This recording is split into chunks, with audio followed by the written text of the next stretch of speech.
Back in 2010, lightweight bikes and aero bikes couldn't have been further apart. Lightweight bikes were nimble and fleet-footed, fast over even the steepest terrains. Aero bikes, meanwhile, represented the hulking beast of technological advancement. They're all sharp shapes and pointy angles designed for slicing through the air. Over the subsequent years, however, the two have sort of drawn closer together, a convergence of lightweight and aero. Aero bikes have become more comfortable, they've gotten better handling, and crucially, they've become lighter. Lightweight bikes, meanwhile, have become more aerodynamic. They've borrowed many of the tube shapes from their aero cousins. And here we are in 2020, a year that will be remembered for a lot of things. But I'm sure the main thing it will definitely be remembered for is the year that lightweight and aero became one. The perfect example? This, the Wilier Filante SLR.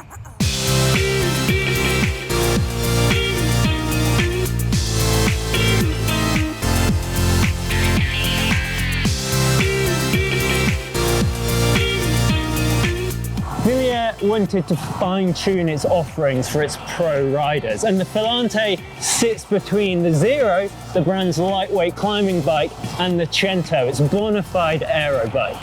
Now, there are things here that we have seen before. It's still got NACA airfoils and camtail tubing shapes, and its geometry is very similar to both the Zero and the Cento, and that was a very conscious decision. They wanted the bike to be easy for the pro riders to jump between and not feel distinct or different.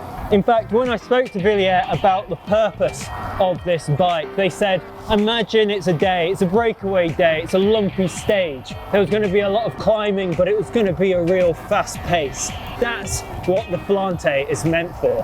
Aerodynamics meeting lightweight. But it is different to what Wilier have done before. So yes, it's aerodynamically inspired, that's clear to see from the frame, but they have softened the edges to the carbon tubing. They're more rounded, which Wilier crucially says allowed them to make the frame lighter by cutting out material. So the Filante is 11% lighter than the Cento Dieci Pro. It clearly falls between the Cento and the Zero, Willier's lightweight bike. That head tube is rounded at the front, it's very classically inspired, but it has a flat back, which is aerodynamic. It's a similar story at the rear. It's got drop seat stays, which is nothing new for Wilier, but they are very pronounced, which we know is more aerodynamic than if they were sort of closer into the frame or more tucked in. But the biggest demonstration of this is in the down tube. It's got those rounded sides, it's got that softer tubing, which helps make the bike more lightweight. But Wilier have also redesigned the forks when it comes to this bike, and they're wider on either side of the wheel by 7mm.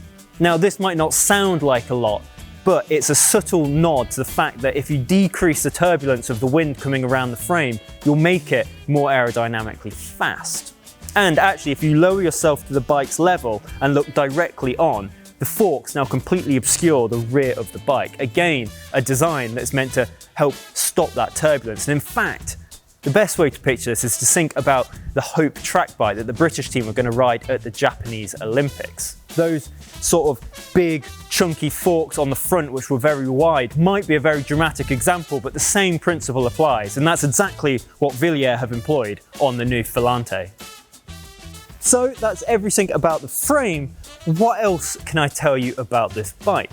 Well, I can tell you that Wilier is going to ask you to reconsider a little bit of what you know about bike fit. This uses Willier's AccuFit, which is a system it debuted on its Zero range of bikes. It takes a measurement from the bottom bracket to the center of the handlebar and stem, instead of using a conventional stack and reach measurement.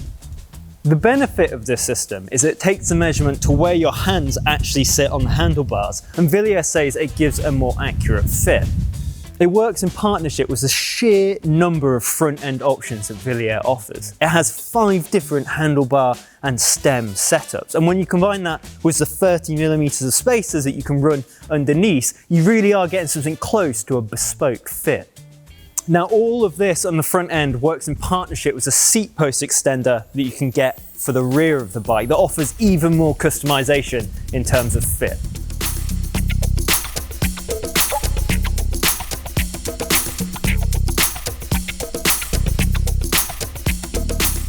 This Wilier Filante SLR disc that I've been riding comes equipped with a Shimano Dual Race Di2 group set and the brand's own 42mm carbon wheels. It costs £9,270 and weighs 6.93 kilos. Now, across the range, they can accommodate up to 30mm tyres, and as standard, Wilier have spec'd them with 28mm Vittoria Corsa tyres. And you might have guessed it, they are disc brake only.